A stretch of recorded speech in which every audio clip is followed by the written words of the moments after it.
where the hell? There's no middle ground.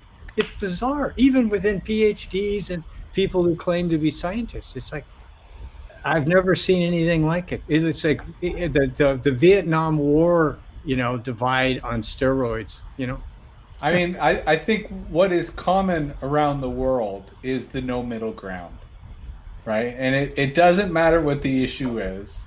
Yeah. There is no room. There's no space for the middle. There's no prize for the middle. There's no incentive to be in the middle Yeah. because one side is going to attack you anyway. So either you pick a side, so at least there's safety in numbers, or you're motivated to attack the other side because they're fucked up, because that's what you think the other side is. Yeah. We talked about that briefly, I believe, 2 episodes ago, and I think I even put the Pew Research graph into the show that showed that you can't win an election in the middle anymore because there isn't enough volume there to gain a majority. So it's only going to be on either edge, and it will pendulumatically go back and forth to more extremes on either side, I think, until the whole thing just spins off the top. It's time for the Access of Easy podcast.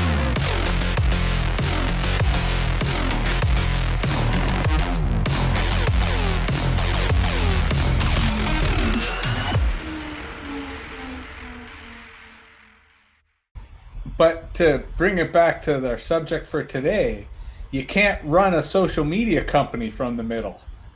You got to do it at the extremes. You got to do it where people are passionate and pissed off and ready to post and ready to go nuts. And I think that is why that there is no middle. It is the social media effect that, in an attention economy, you're not going to get much attention by being reasonable and mediocre. Before we get too much farther, welcome to the Axis of Easy number 15 with Charles Hugh Smith from the Big Island in Hawaii, Jesse Hirsch from the Ottawa Valley, Mark Jeftovic from West End of Toronto. Forgot where I lived. East End of Etobicoke. East End of Etobicoke, West End of Toronto. Now you got my number. And, okay, and what I was going to say about you can't run a social media network from the middle. When I was writing my book, and I don't mean this to be a plug for my book, but I did come across that study that showed that the most viral emotion is anger, right? Like if you want to get a story to spread the most, you have to make people angry. And actually counterintuitively, fear was one of the worst performing emotions to share something, but anger was very good. And I think a lot of people kind of don't understand that distinction. So there's a lot of fear porn. There's a lot of like fear mongering, but it only works when it makes you angry. And, Jesse, I think we were talking about this on our phone calls over the last week. And this morning I was looking at Twitter and I'm like, every single tweet in my feed is outrage. Outrage. All of it. And I'm like, I can't do this anymore. And we've both talked about, should we cancel, I would like to be able to cancel my social media accounts, but one of the reasons I feel like I can't cancel my Twitter accounts is because I get a lot of the Access of Easy news items like tech news and privacy news come off of Twitter. Facebook, I use it to share all that stuff, but and then I feel like if I cancel my social media accounts, isn't that like just burying my head in the sand and pretending that the world isn't burning around me? I don't know. And then I'll just quickly mention that I know you're not you're not as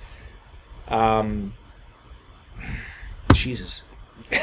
The Jaron Lanier book, 10 Reasons to Cancel Your Social Media Accounts right now. I know you're not as much of an aficionado as I am of his books, but he really did, I think, nail that book. He wrote it intentionally in the style of 4 Arguments for the Elimination of Television, that classic gerrymander book, or whatever, the Mander book from the 80s, I think it was. And he, one of the things he said is social media turns us into assholes. And it really does.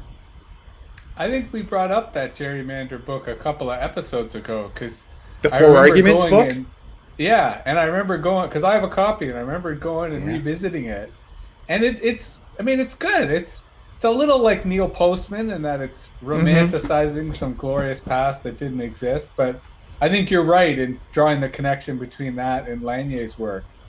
I mean, Well, that's not me. Lanier deliberately wrote Yes, his fair book as enough. an ode to it, but yeah. but nonetheless, you shared him sharing that, so I'm crediting you.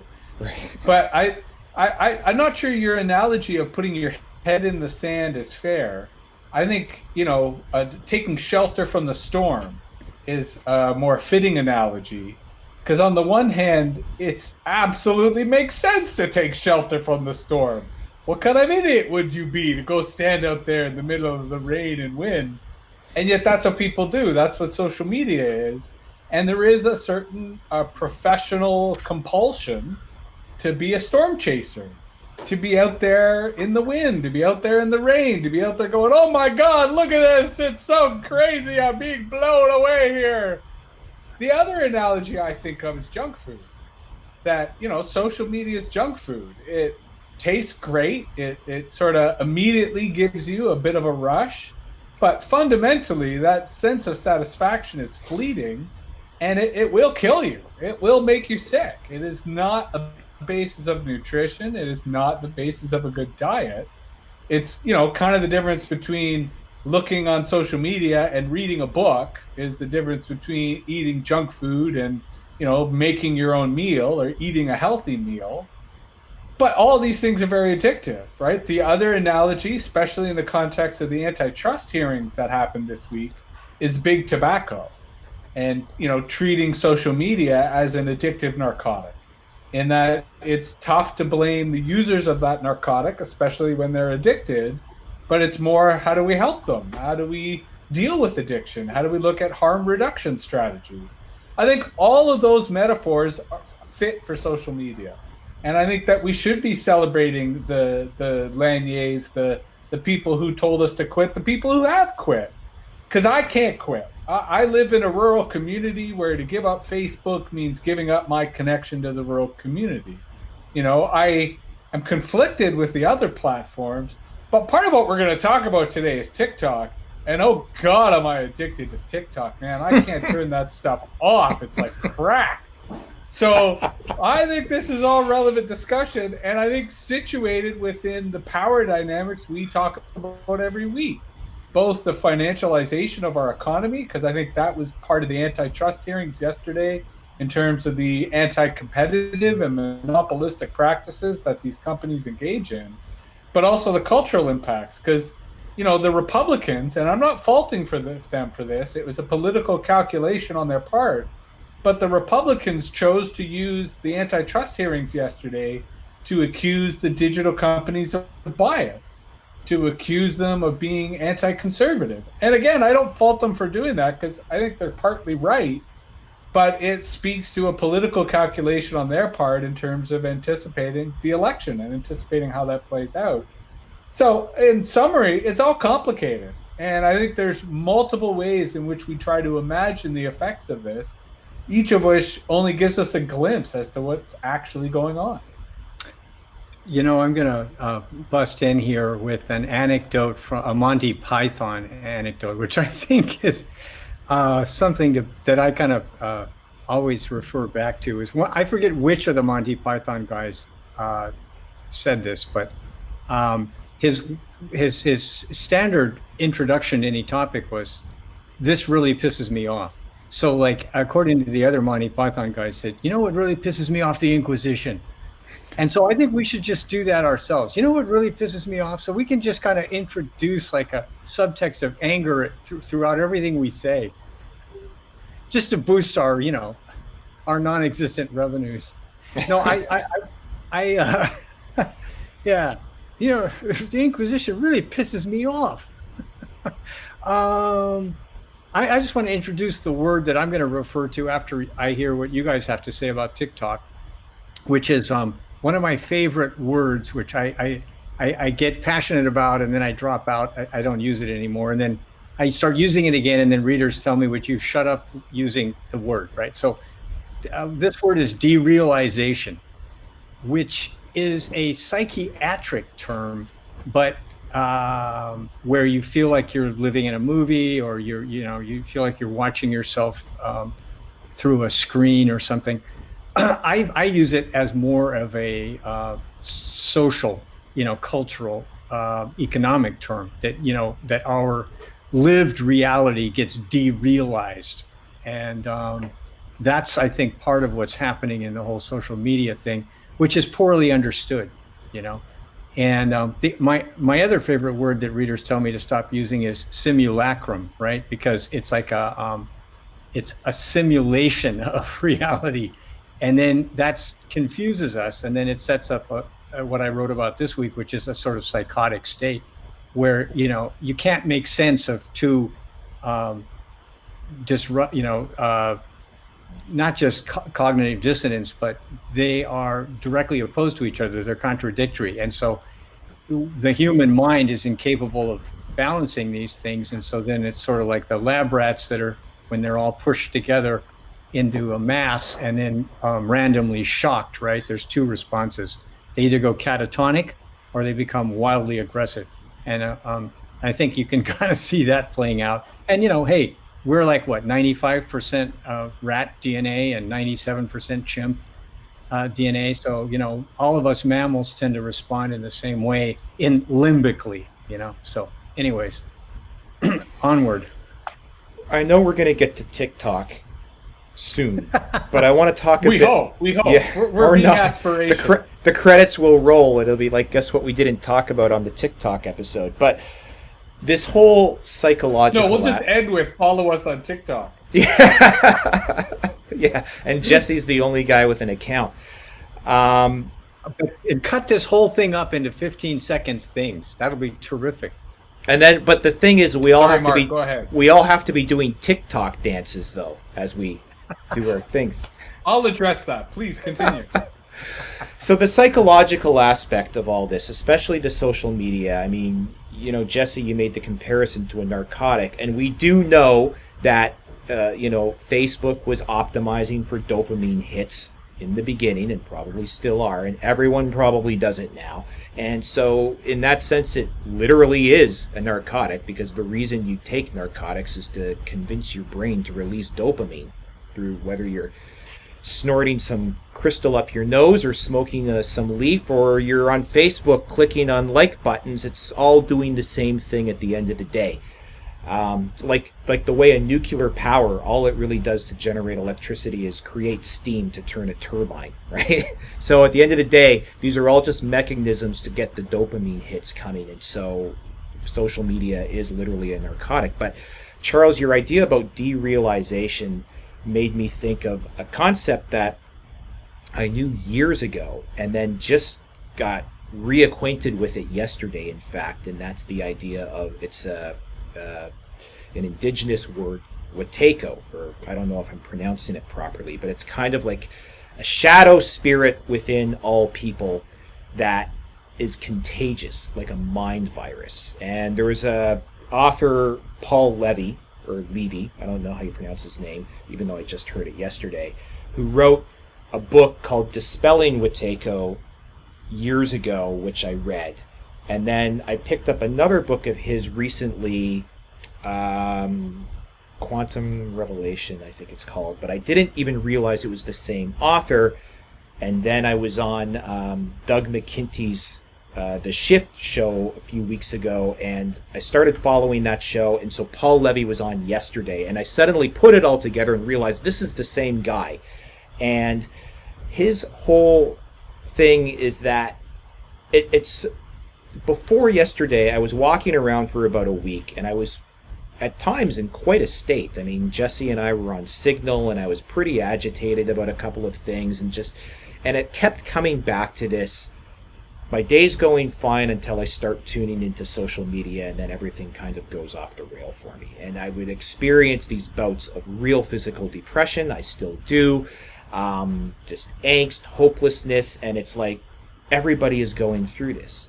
And a lot of people are ascribing it to pandemic stress and lockdown stress, and it is all that. And it's all being aggravated by this social media.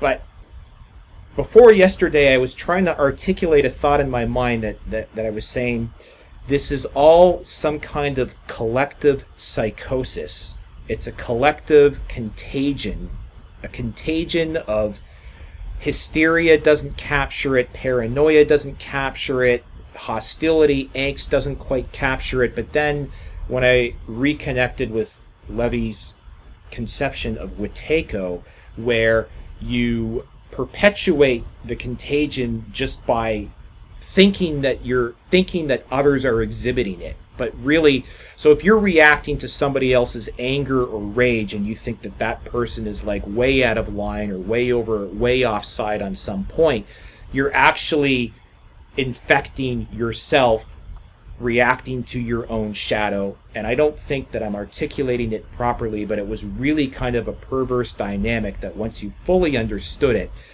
number one, it explained exactly the kind of manifestations or outcomes that we see in the world today, especially this absolute unbridgeable polarity. And two, the speed with which it's just rippled through all of society and impacts everybody. And so when you sort of look at it and say, every time I'm reacting to somebody else saying they're way over on the other side of the spectrum and this person is, irredeemably wrong, you're actually infecting your own mind with your own reflection of your own shadow, and you're perpetuating it onto the next node. It's like a cascading psychosis throughout all of society. Again, I don't really think I explained it properly, but I think you did a valiant effort. I think me too. Yeah, I think you're describing something that is particularly complex and abstract, and that's what makes it difficult to describe. But at the same time, I think it's possible to describe it in even easier terms. And I'll start by pushing back and saying, I don't think the current polarization is unbridgeable. I think part of the mental trap that you just described is what makes it feel unbridgeable. But that what I find reassuring of the mental trap that you described is that even though it sounds complicated, it's not. And we sort of alluded to it, that one easy antidote is to turn social media off, right? Is that to prevent, if you cut off where the virus is coming from, it's pretty easy for your mind and body to heal and for you to start feeling better again. That's my own experience, because I too am experiencing the same distress, the same illness. And I find that the times I don't go onto social media are the times that I don't suffer from it, and then I feel better. And that when I do find myself going there, I realize, I looked at Twitter again, and I close it and I go elsewhere. And to your point, Twitter is a good source of news and intelligence for me, but that's where my MetaViews Twitter account is fantastic, because unlike my Jesse Hirsch account, which I've grown over the years and it reflects my personal interests and connections, my MetaViews account, I'm ruthless. If, I'm following someone on that account and I don't like it, I unfollow. I'm thinking, because it's not cool. And so my MetaViews account, I've much more carefully curated the signal that comes in. And so it's less likely to upset me, but it still might. But I digress. I want to come back to your point about the unbridgeable polarization, because I don't think it's unbridgeable. And I think part of the frame is shaped by Twitter and Facebook, aka Instagram and YouTube, because they have a very specific algorithmic configuration that I think makes social media so problematic. And that's why TikTok is interesting. Because TikTok is the first successful, and I mean like mass society successful social media that has a completely different algorithmic configuration. On the surface, TikTok is identical to all these platforms. And that's where I'll playfully push back and say, even though TikTok is heavily associated with dancing and lip syncing, that's not what TikTok is about. TikTok is about the same thing as all the others, which is automated media production. That these are platforms that use artificial intelligence to make the production and distribution of media as accessible as possible so that anyone can create content. The fact that a lot of young girls are using this to dance and to do lip syncing, that is culturally significant. But to bring it back to my point, and I'll elaborate more on TikTok in a bit, but I want to go back to your point about the unbridgeable polarization. I find that TikTok exposes me to people that I would disagree with, or that would be the opposite of me, in a way that makes me not hostile towards them. In a way that makes me more open to their perspective, more empathetic to their perspective, and if done with the right open mind, I actually feel starts to reverse a little bit of the polarization for me, maybe not for other people, in a way that reinforces my belief that Facebook is the problem and that Twitter is the problem, that it's not social media, that it's these companies, and that Mastodon or DuckDuckGo or any of these alternatives could actually be done differently, and that it's the companies and executives in charge of this that are the real issue. Can you give us because you're the only TikTok user here, and you're talking about how it's sort of a fundamental difference in approach. Can you just give us a Reader's Digest explanation of that? You touched on it a bit, but I just thought maybe just flesh it out just a touch more. And for the audience's benefit, at the end of last episode, we kind of got into this when the camera stopped. I know. So that's part of why yeah. we're focusing on it this salon, because we all got a sense of, we really got to talk about it. Well, there was another aspect to it that I wanted then, to talk about, but go ahead. We'll get to that soon, but go ahead. Well, I was going to say, my main point then was it really comes down to fame and the desire to be famous and our relationship with fame. And TikTok takes a radically different approach to the idea of fame than the other platforms.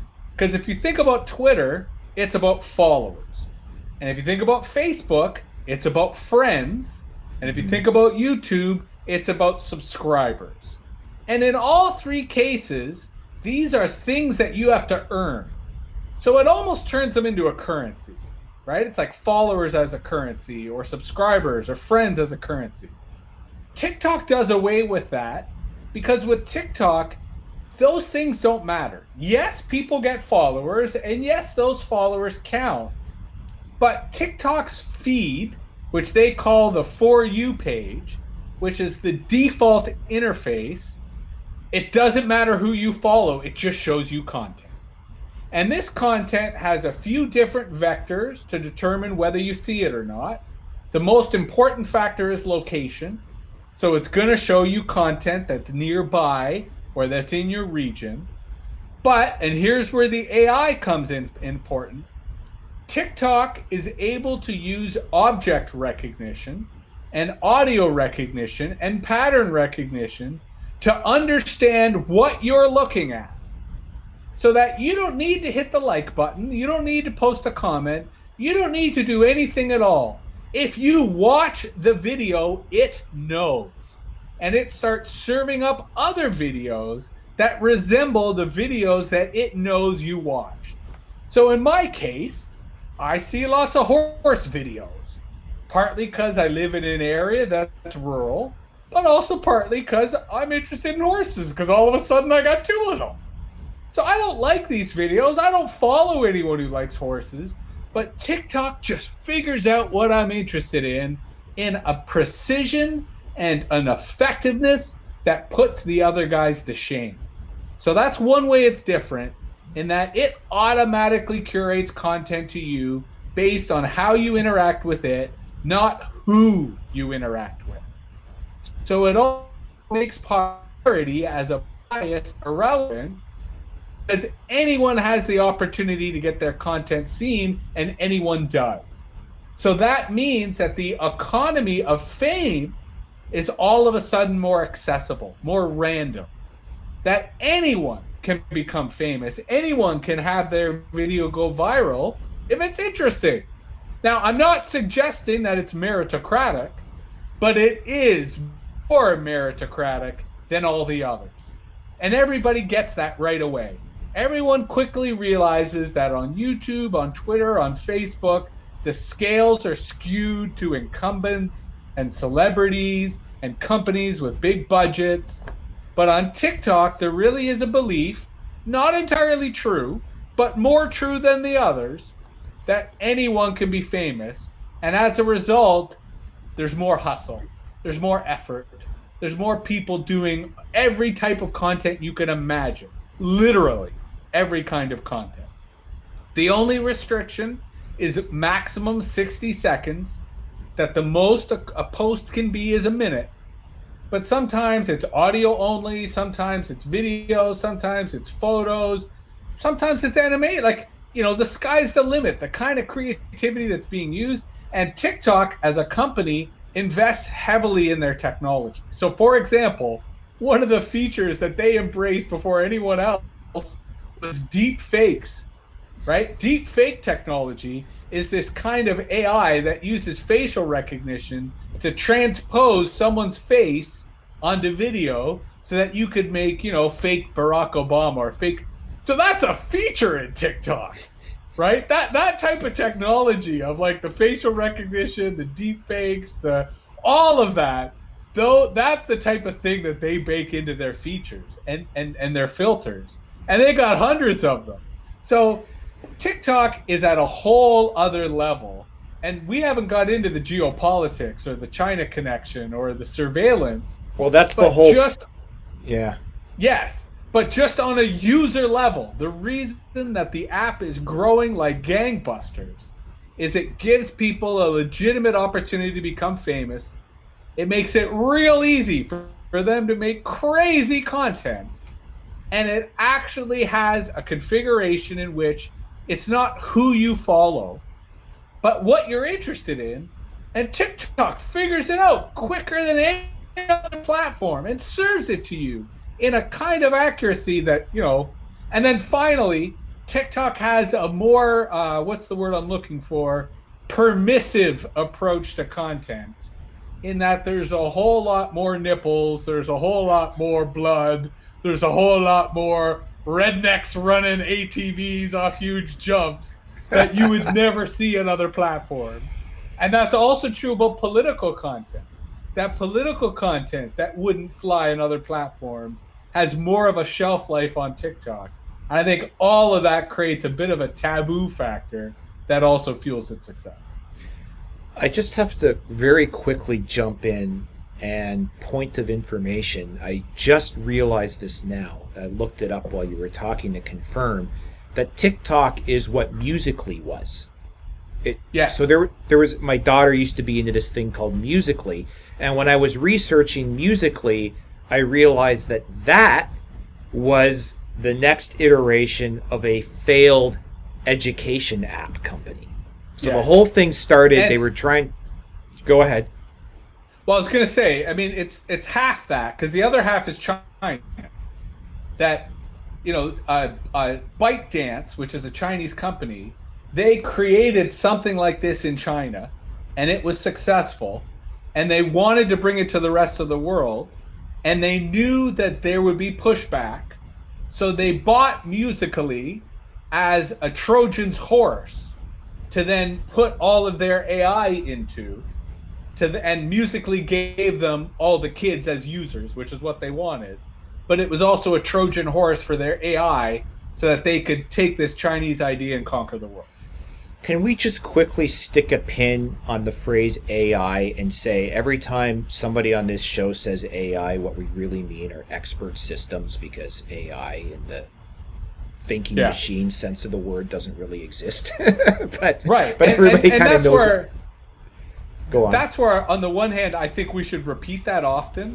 Yeah. But that we can take for granted that when we say AI, we mean a bucket of technologies that are algorithmically driven, but involve machine learning models, from everything from facial recognition to object detection to analytics. So it's a big bucket of technology that, as you correctly say, will never become conscious or smart. but that is driven by algorithms and data science. Charles, you have Well, anything you let want to me- say?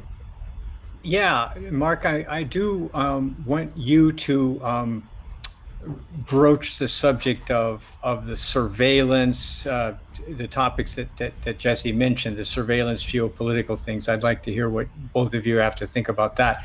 I'm going to introduce like a sort of a side thing here on this fame and celebrity, and it's a fascinating topic to me. And all of us are on the fringes of some sort of celebrity in the sense that we have audiences that are larger than, like our moms and a few friends or whatever. And so we have a little bit of experience there on the margins. But when I think about fame and celebrity, I think, okay, when you've stripped away every legitimate social mobility ladder, then what's left? When you can't really get famous for being successful in the sense of accomplishing something because the rungs are all broken or the ladder's rotted, And so you have to have like extraordinary drive to succeed and be lucky, especially if you're sort of a marginal character like I would characterize myself. So if you don't have like the massive brain power and drive to become, a PhD in biochemistry and an MD and an attorney, oh, and I'm also a concert pianist, and we all know these people exist, and so they've achieved, they've managed to climb up to this thing where they're a university professor. And they also, a author, and of course they're on every talk show because they're a university professor, and so they have the institutional backing, and so there's this whole little narrow, on the pyramid, there's this top little thing where if you get into that institution, I'm at the Brookings Institute or whatever, and I'm a professor, and I have an author and all this stuff, and I have 2,200 scientific papers that I stamped what my grad student did. But I got my name first, yay, because I run the lab.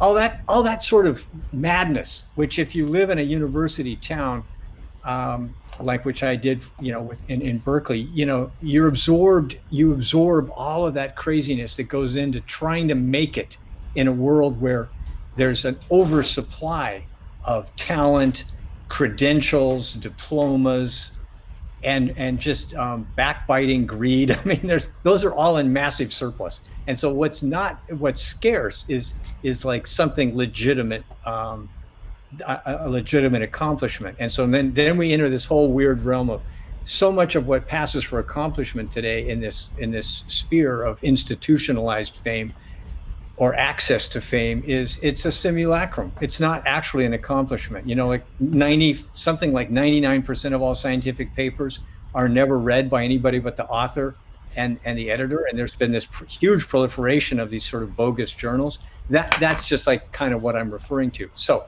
anyways, what does fame mean? It's kind of like the dregs, kind of like, my God, if this is all I have, then that's what I'll go for. And the fact that it's accessible means that it's still there. The ladder is still there, of mobility.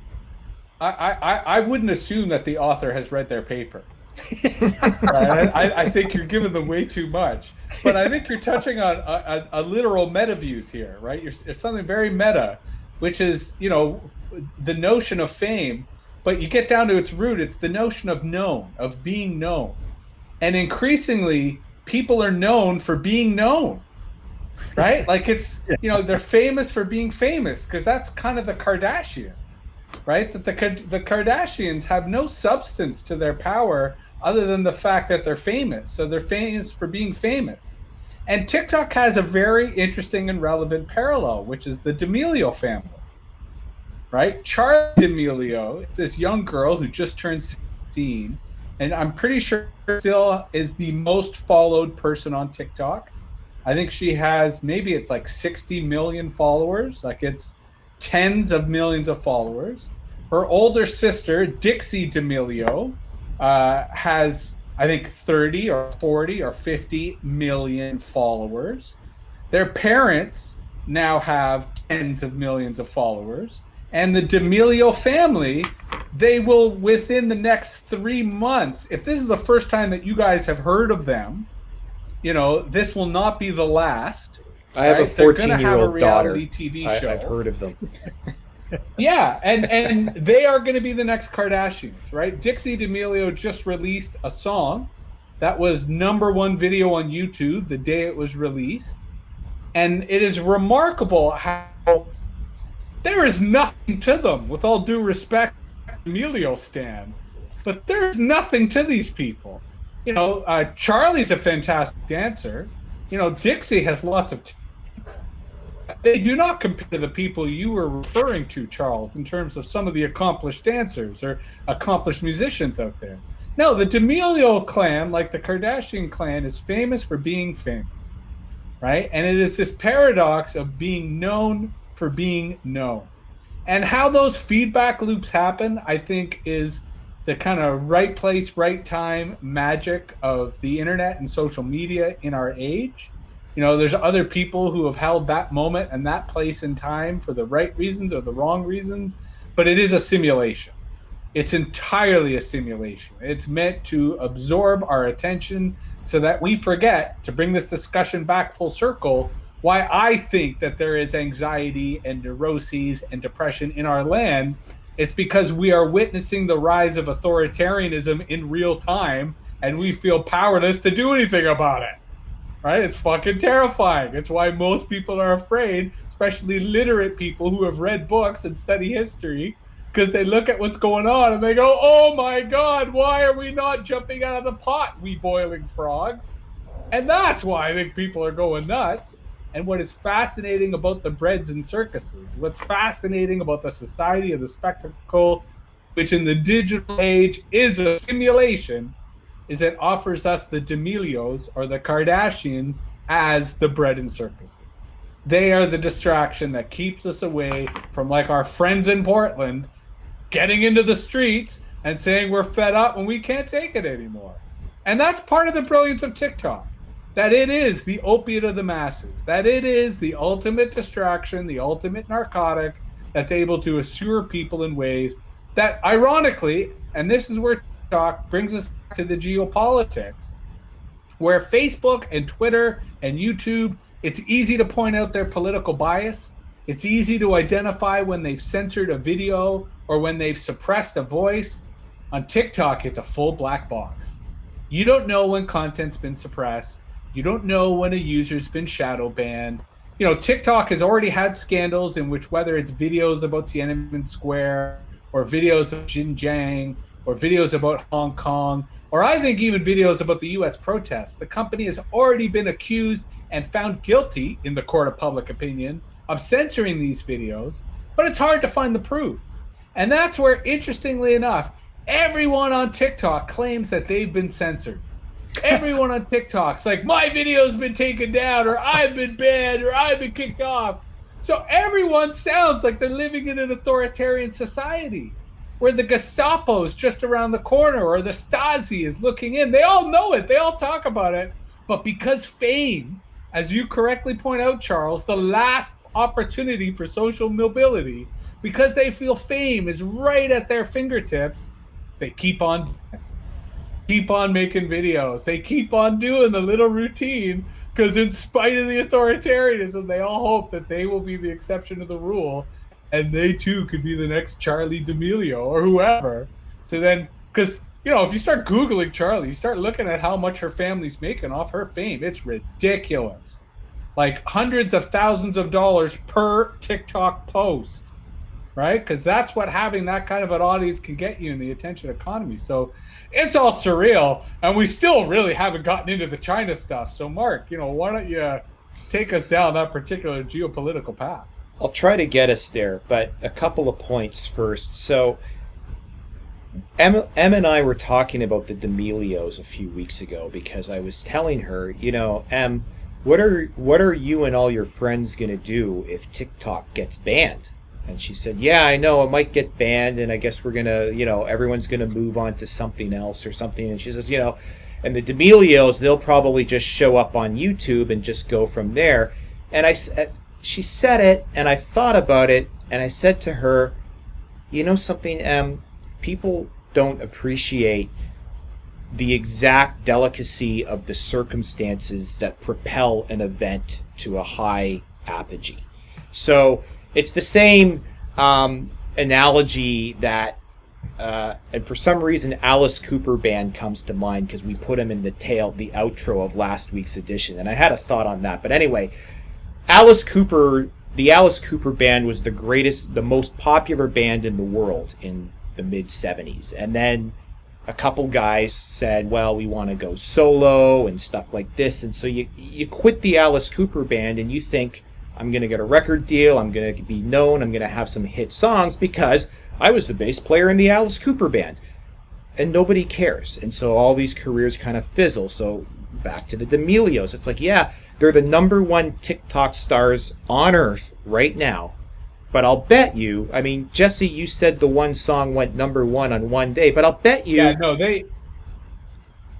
I don't know if it would sustain. I don't know if they would go from being the number one TikTok star to being the number one YouTube star, because I think there's a sensitive dependence on the ecosystem out of which you're propelled. And if you take that ecosystem away and change it, it will not be a lateral move in that sense. I 100% agree with your premise, but let me push back in saying the difference between them and the Alice Cooper Band is the difference between scarcity and abundance.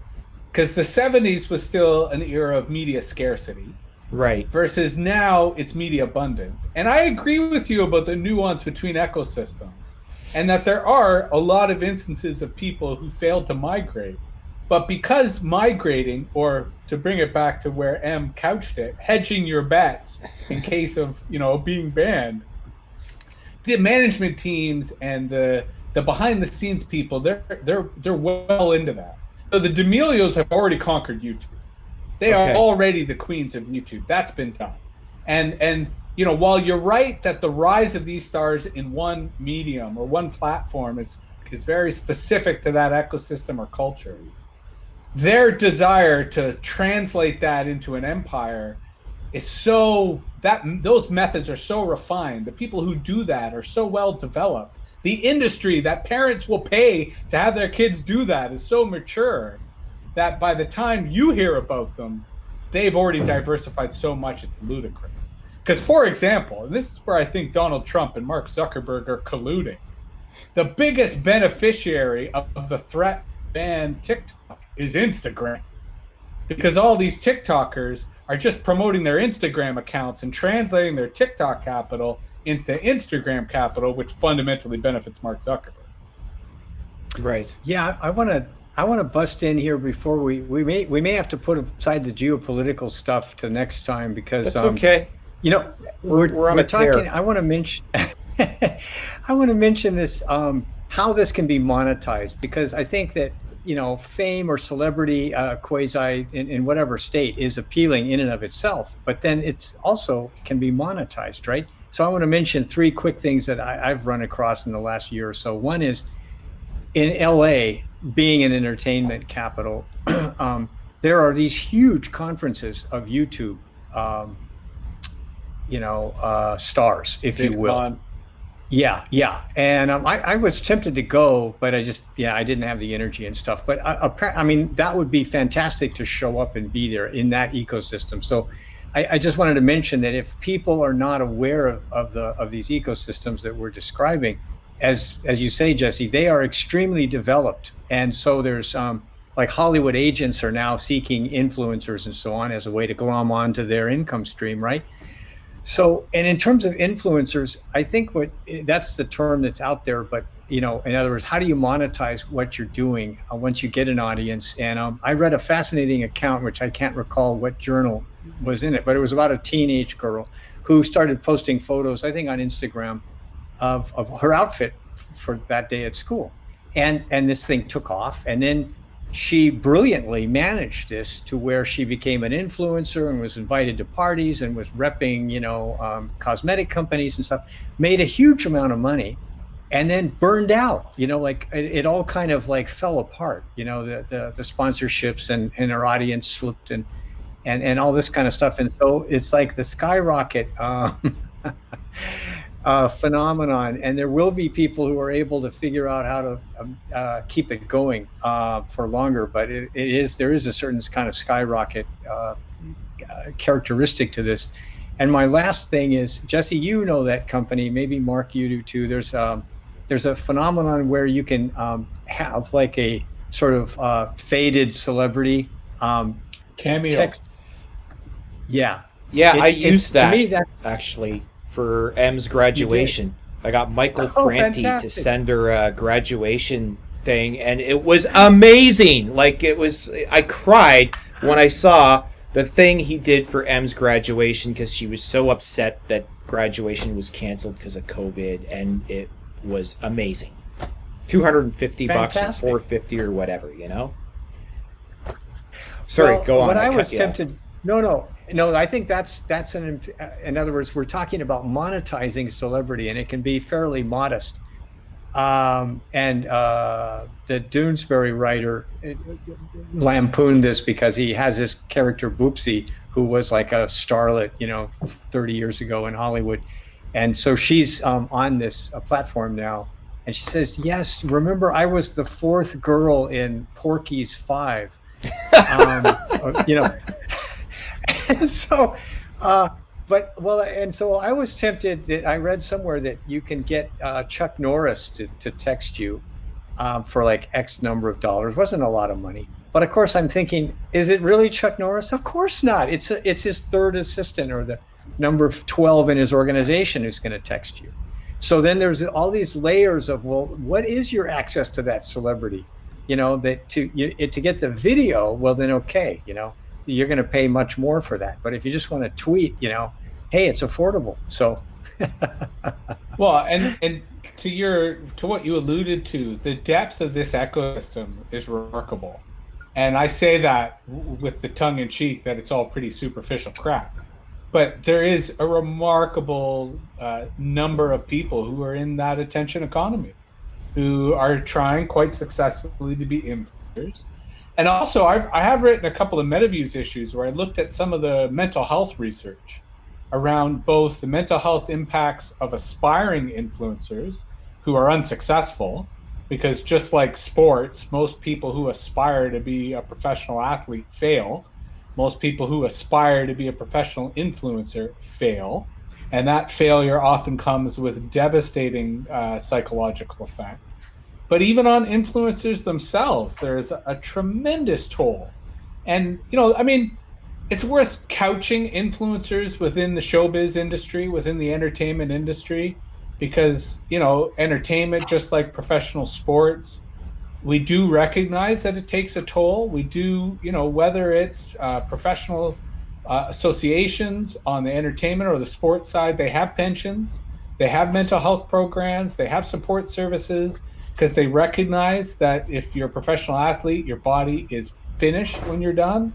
And if you're a professional entertainer, there are a lot of issues, mental health issues, that come with the end of your career, that come the way in which that ends. So I think you're really touching upon a future crisis there, Charles, that all these young people who are living in the moment now in their TikTok fame are going to have a hard time at university when they're just some kid like everyone else.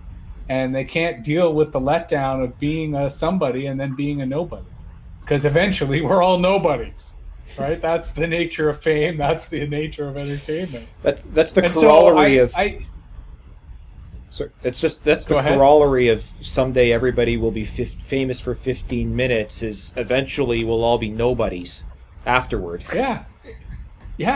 It's the boom bust cycle of the attention economy. And, everyone focuses on the boom and we sweep the bus underneath the rug, but there is a growing amount of interesting scholarly literature around the mental health impacts of influencers as a more exaggerated example of the mental health of social media, which is where we started, which is sort of, how we started thinking about the extent to which, whether as a narcotic, either as junk food, or whether as a fabric of our society, the extent to which social media does us harm as well as doing us good. Well, I wasn't even thinking about this until the last couple of minutes as you're talking about it, as I realize how social media brings out the narcissism in us, because all of the brands are personal brands. Most of the brands are personal brands. So it's all, I mean, we have countless examples of what happens to childhood stars and one-hit wonders and flash in the pans and stuff like that. But in a lot of cases, or at least in more cases, all those traditional ascensions and declines, it may not be tied to an individual identity. It could be a magazine. It could be a band. It could be a fashion house. But now it's all names. It's all the D'Amelios and the Cyruses and the Kardashians, and suddenly you're just, you're this one person that was famous, and then how do you get a job at middle management of Walmart 20 years later, when the first thing they say to you in your job interview is, "Oh, weren't you like the D'Amelio kid?" I mean, but that's go ahead. So there's this YouTuber iDubbbz. His first name is Ian. He's a really controversial figure, but he just released a documentary last week about someone like that, about someone who in the early days of YouTube was YouTube famous and had a huge channel, and then kind of disappeared into obscurity. And iDubbbz decided, I want to find out what happened to this guy, and he got tens of millions of views on this documentary, because the story of that one-hit wonder in the YouTube age, to your point, is fascinating and complicated.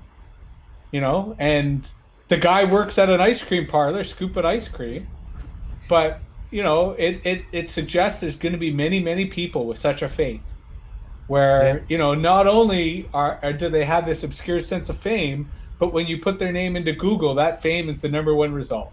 Yeah. So you never escape it. You never get away from it. And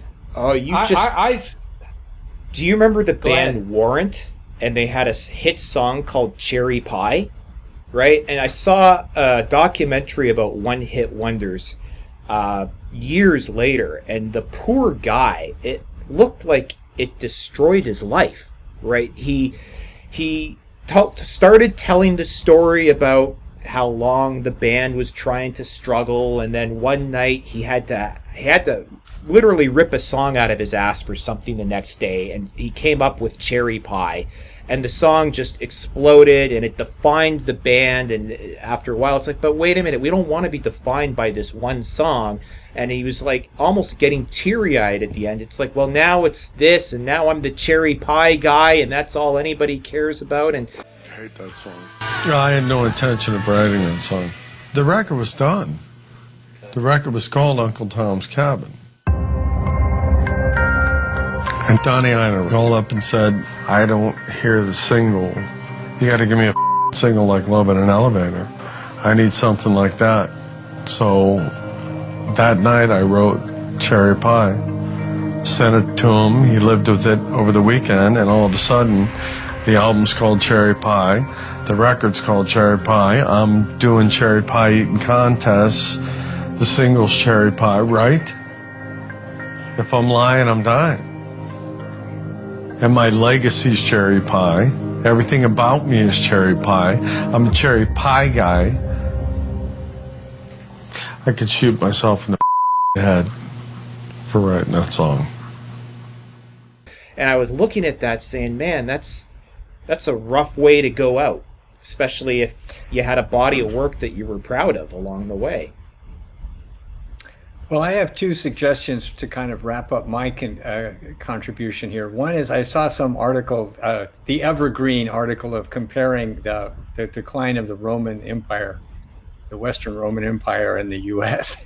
And apparently the athletes who survived the games and the chariot races were extremely well paid. I mean, in today's money, they were paid like $1 billion. I mean, they earned $1 billion. So that extreme of rewarding celebrity seems to be kind of one of the end of the empire things.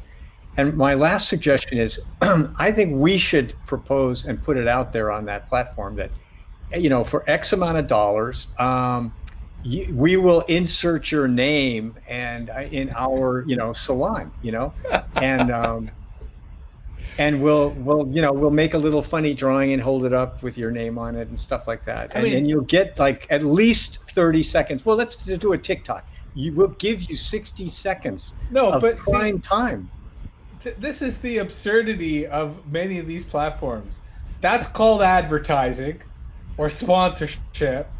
We don't need an intermediary to facilitate that. People can approach us directly. Speaking of which, Mark, we are expecting mail from Mike from Santa Fe, New Mexico, who did send us cash in the mail. So let us know if that mail shows up, so that not only Mike can see on air that we received it, but so that other people can know that you can send us cash. We can make one of those YouTube videos of like, you want to get cash sent to you in the mail? Get on our platform and we'll show you how people will send you cash in the mail.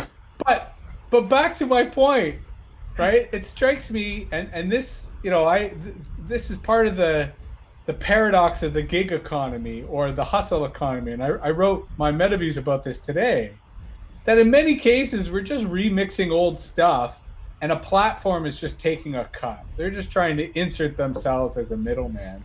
And sometimes you don't need the middleman. And I think that's where, Cameo is interesting, because you're monetizing people who were previously famous who still have some kitsch. But the point is, they were previously famous. They're not still famous. Versus an influencer who this is their moment. This is what they're doing.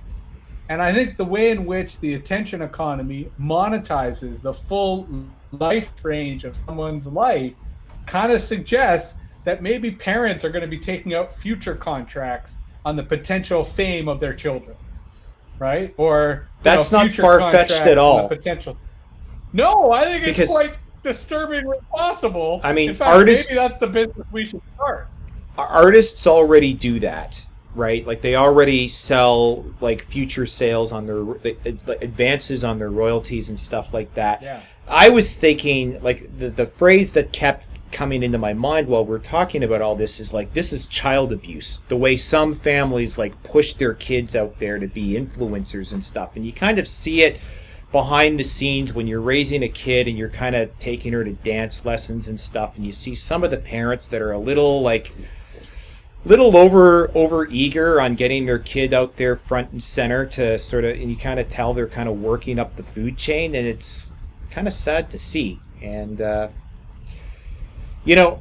although for the record, we do acknowledge that in many of these cases, it's the kid who wants it. It's the parent who should have stopped them. It's the parent who should have said, no, maybe you shouldn't be doing that because that's not really healthy. I think maybe it's 50-50. I think sometimes the kid would rather just be playing with Legos, and the parents are like, no, but you're going to be this. When it comes to the really successful influencers and YouTube stars, I think if the kid wasn't into it, it would show, and that would be either part of the spectacle, or those kids would just not be as compelling. Right. That, I'm not saying, I agree with you 100%. I think the parents are cracking the whip and behind them all the way. But I think in many cases, the kids are drinking the Kool-Aid too, because if they weren't, they wouldn't be as compelling entertainment. Well, it's very seductive. I mean, if you see a path, what 12-year-old is not going to take that path if it seems to be an opening through it, Yeah. All the kids I know in my family, they all want to be famous. They have no I wanted clue to be a what rock that star. means. I did the 1960s, 70s version. I want to be a rock star. What if you're not a rock star? Oh, I'm not going to fail. Can't fail. Going to make it. It's the culture of narcissism combined with the false promise of show business, right? That it's all glamorous and but anyway, we digress. China next week. I know. Next week we're supposed to have Adam B. Levine from Let's Talk Bitcoin on, so we might have to save it for cryptocurrency China next week. Yeah. TikTok China the week after. Sounds good. Yes. So, Mark, do your magic with the title. I'm thinking seductive social mobility. I was thinking something around. Well, I'll surprise you guys. So I was gonna. Black box time. Yeah. Well, I was thinking something along like derealization and something about the Wateko maybe or something else. I don't know. Just that sort So of. you want no one to watch the video? Is that what you're saying? True. Okay. Anyways, post a comment, hit the like button, follow us on TikTok. Yeah. Follow Jesse on TikTok. And yeah, go to our websites, I suppose, and hit the like button. And we'll see you guys all next week.